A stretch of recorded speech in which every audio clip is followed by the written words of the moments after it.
Thank you for joining me for this Qigong program. Comprises of 8 simple movements that I've learned through the years from various routines that I found particularly beneficial for any respiratory condition and also help us to boost our immune system.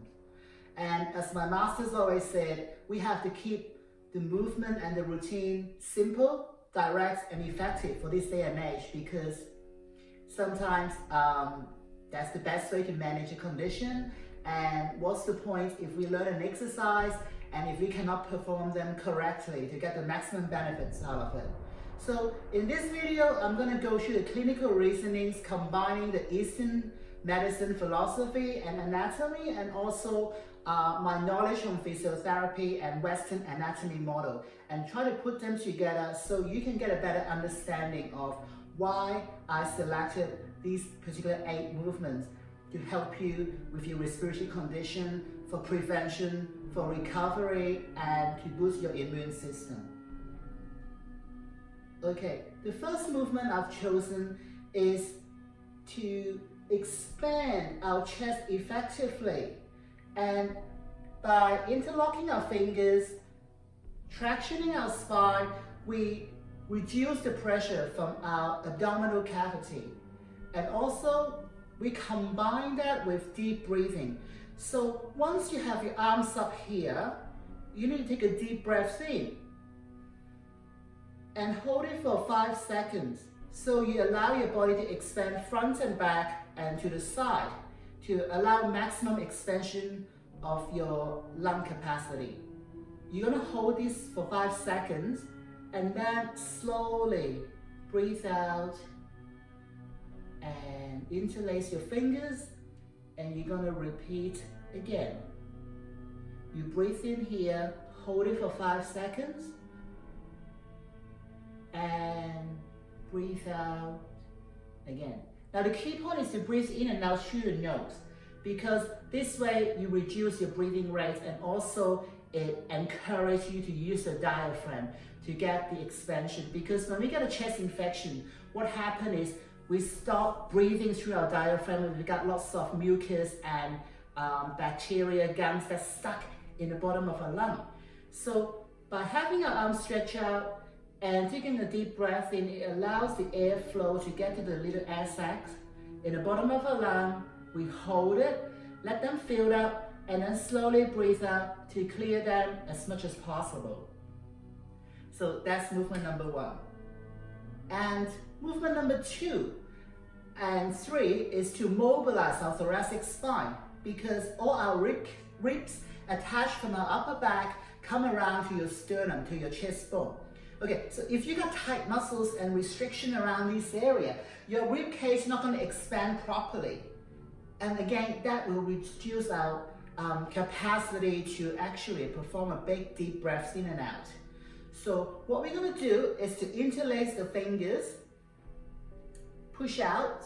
Okay, now you have to look straight ahead to isolate your cervical spine, your neck, and also keep your hips nice and square so you're not twisting through your hips and knees, and isolate your mobilization through just your upper torso.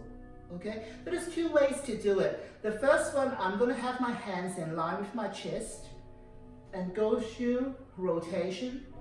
I would recommend about 10 times, but you can do more than this. You can do 20, you can do 30 until you feel you loosen up. Okay, so this way, with our arms in line with the chest bone, you mobilize the upper thoracic spine. Okay, so how do we target the lower thoracic spine? Very simple. You only need to move your hands down in line with your diaphragm, and again go through the rotation. Then you'll find that the mobilization would come more specifically through your lower thoracic spine. Again, I recommend to do it about 10 to 15 times. You can do more, you can do less, depends on your own physical condition. So that's movement number 2. And then movement number 3 is to mobilize our shoulder girdle, because you have to understand our shoulder blade, the scapula attached to the rhomboid muscles and trapezius onto our thoracic spine once again. So if you got stiffness in the shoulder, your scapula, your shoulder blade is going to be moved into a funny position, and that doesn't allow us to expand our chest properly as well. Okay, so you got tight chest, you know, your shoulders up. How can you take a deep breath in? Try it. You feel that your air is actually trapped in the upper lung area. Again, not enough expansion in the lower chest, infection, pneumonia. So what we have to do is put our hands on our shoulder.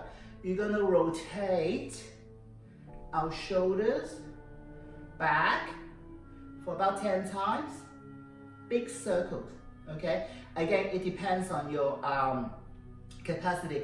If you got shoulder injuries before, you can do a little one. And you should still feel the shoulder blades muscles moving, pumping, okay? And then opposite direction, once you finish about 10 times. So, same with the previous exercise, you can choose how many times you can do. You can alternate, you can go back, come forward, go back, come forward, whichever way you feel most comfortable with, as long as you can loosen up your shoulders, upper back area. Okay, so that's exercise 2 and 3. And then exercise number 4 is from the Shibashi Qigong routine, movement number 2, expanding the chest. Now, there are 2 ways to do it in my experience and opinion, because we want to clear the lymph nodes, okay, because this is important for our immune system. And this movement has also been used for programs like lymphedema management after breast cancer or surgeries, that you have your lymph nodes removed and to help you to plump and get the fluid happening. And as well as combining the diaphragm breathing, that's also beneficial for any lymphatic drainage to keep our immune system strong and things flowing. So how do we do that? We're gonna work on the floppy wrist. So the first version is to use our wrist to create that pumping action through your wrist, through your elbow, through your shoulder, through your chest. So it looks something like this. As floppy as you can do it. Again, combine with breathing in, breathing out. Again, 5 to 10 times. So that's the first version. And then after that, how do we consolidate our energy? Then you have to work on your neutral wrist. So you need to keep your wrist in line with your forearm. Doesn't mean you have to tense up, no. So no tension in the finger, okay? It's like, it looks strong on the outside, but soft on the inside, kind of like a Tai Chi principle. The needle within that cotton wool. So inside is strong, outside is soft. So it looks like this.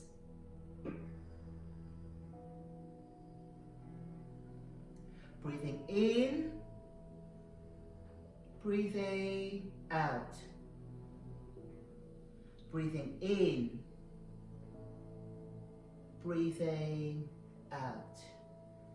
And again, breathing in, breathing out. You have to keep your spine straight, hips, knee, toes in alignment. Don't collapse your knees. Everything has to stay strong. Another key point that sometimes people don't pay attention to is you want to engage the kidney energy, because the lung meridian work with the kidney as well. The lung bring in the qi, but the kidney has to refine it to use it, okay? So how do we encourage our body to activate the kidney meridian? Simple. We're gonna work on the kidney 1 point, which is in the middle part of your forefoot and the ball of your foot, okay? So what you have to do is to shift your body weight forward, about 2/3 of your body weight onto the kidney 1 point. Not enough to have your heels come off, okay? Your heels should have 1/3 of your body weight. So you're gonna shift your body weight forward to activate the kidney meridian as you perform any exercise that involve with your lung meridian to maximize the benefits. And again, you know, if you forgot to activate your kidney meridian, you're not gonna die, but it's just not as effective. But still, you're still taking deep breath in, you're still using your arms to create that expansion through your chest. It's better than not doing anything. So, but if you could remember, make sure you activate your kidney meridian, okay? And then the movement number 5 is from a traditional senior Meridian routine. Not the one the Shaolin Temple or the Health Qigong Association practice, but another one that I learned from a master in Macau, okay? So it activates your lung meridian as well. So it's got a similar effect to the Ba-Den-Jin movement. So with the Ba-Den-Jin, this part activates the origin and the upper part of your lung meridian, while this hand activates the middle to the distal part of your lung meridian. But sometimes I find that for beginners who haven't done proper Qigong training, they find it hard to get the hand position right. So this will be an excellent alternative for that. Okay, so just watch first.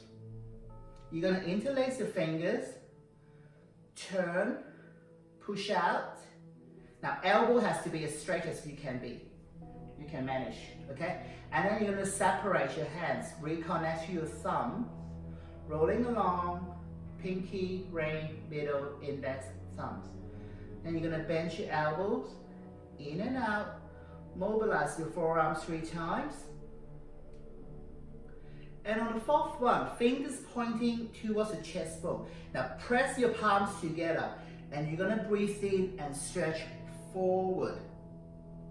Hold it for 3 seconds, 1, 2, and 3. You're going to breathe out and then push your weight down and sliding up to the point you feel a strong stretch along your arm. That's when you rise up on your tiptoes, on your kidney 1 point, and hold it for 3 seconds, 1, 2, and 3, and finish.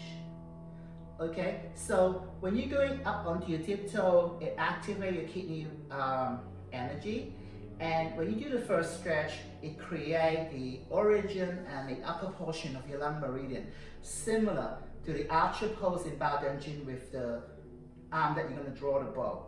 Okay, and then the second part, when you're pushing out, that activates the middle to the lower portion of your lung meridian, similar to the second movement of Ba-Den-Jin as well. Okay, let's do this one more time. Interlace your fingers, coming up, turn, push out, separate, reconnect to your thumbs, rolling along, pinky, ring, middle, index, thumbs. Bend, 1, 2, and 3. Pointing in, push out. When you're ready, breathe in, 1, 2, and 3. Breathe out, let go, open. And ready, push down and away, breathing in, rising up, 1, 2, and 3. Breathing out. So 3 times, 4 times, 5 times, 6 times, as many times as you need to make you feel comfortable. Okay? And then movement number 6, 7, and 8 is from the Damo Sa Shou Gong. Damo Sha Shou Gong is from Damo is the person who brought Buddhism to China, and after meditations, after sitting for a while, he felt that he needed to get up and mobilize the Qi again. Okay, it's made famous again by Master Li from Taiwan. Recent years, he's been actively promoting this routine, and obviously the most popular one with the first one, the parallel swing. Okay. So what you have to do is your arms in line to shoulder level ideally, but if you have shoulder problem, you can go a little bit lower. All right, so it goes like 1, 2, 3, 4. On the 5th count, you drop down. Okay, so it's a double dip, so you're gonna go 1, 2. Now some people got knee problem and hip problems. They may not find it easy to do the double dip. Well, it's not as ideal, but you can do a single one. Again, it helps you to ground the energy and bring it down to the kidney points once again, okay? So listen to your body. If you can do a double, perfect. If you cannot, just take it easy on the last one, slow it down, allow the energy to sink down and rise up again. And also, the good thing about this is as you swing your arms back, it keeps stimulating your thoracic spine. And that's important for our immune system as well. And also, all the nerve endings from a thoracic spine, from a Western anatomy point of view, goes into your internal organs, okay? So that's gonna stimulate passively to what's happening here as well. Again, it's important for our immune system, for overall circulation and wellness, okay? Ideally, 10, 15, 20, half an hour, you can do as many as you want to, but 10 times, 15 times would be quite adequate. But make sure you do it more regularly in that case, okay? Because the official requirement, you need to do the arm swing for 30 minutes a day. Unfortunately, with modern life, sometimes people say, I can't afford to have 30 minutes. Then you make modification, 2 minutes at a time, 5 minutes at a time, but more regularly throughout the day. And it's easier than you think once you get it, make it into a routine, okay? So arms straight, in line with shoulder. We're just gonna practice 5 times for now. Ready, go. 1, 2, 3, 4, 5. 2, 2, 3, 4, 5. 3, 2, 3, 4, 5. 4, 2, 3, 4, 5. 5, 2, 3, 4, 5. And that's the 6th exercise. Okay. Now the 7th again is from the downward Gong. It's working on a deep breathing. So it looks like this. So just watch first. Arms relax. You're gonna keep your knees straight too. You're gonna breathe in, turn, out, in, turn, out. Okay, so that's my modification. I find that what you can do is you can breathe in, hold it. Second one a bit higher, in, and the last one even higher, in. So you're gonna work on in to maximize your lung capacity, to open up everything. And when you breathe out through your nose, a long exhalation with soft knees each time your arms come down to ground the energy, and also control the exhalation. So you're not gonna go and just breathing out through your upper chest. You wanna make sure everything clear up as you breathing out.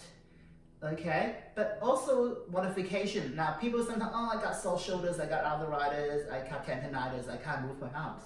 Don't worry, just do a little one in front of your abdomen. In, turn, out. It's still gonna be effective because you're still encouraging the maximum lung capacity as much as you can, okay? So once again, listen to your body, do what you can do. You want to get healthier. You don't want to injure yourself trying to get healthier, okay? So we're going to perform this for 3 times just to so you get used to the movement.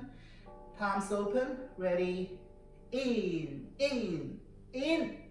turn, out. 2 more. In,